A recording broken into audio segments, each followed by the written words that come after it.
ปุ๊บฝนอีกแล้วพี่น้องมาอีกแล้วมาอีกแล้วจากมันเป็นในใดบุฝนปีนี้โอ้ยจังมันมาดูคักแน่ยังวะอันนี้ก็เกียร์แล้วยังบุฝนนี่มีแผนกขนแผนกมัดเอาเด้อผู้คนนะเด้อเร่งเด้อฝนกำลังมาสวยกันก็มัดเข่าบน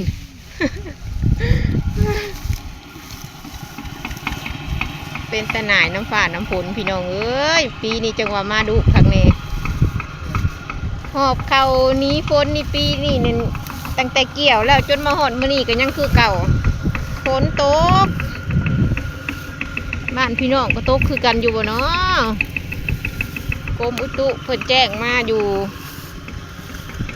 แถวบ้านเฮานะเขตอันสวรรค์เขตนี้มันจะเริ่มจากวันที่7 หาวันที่ 9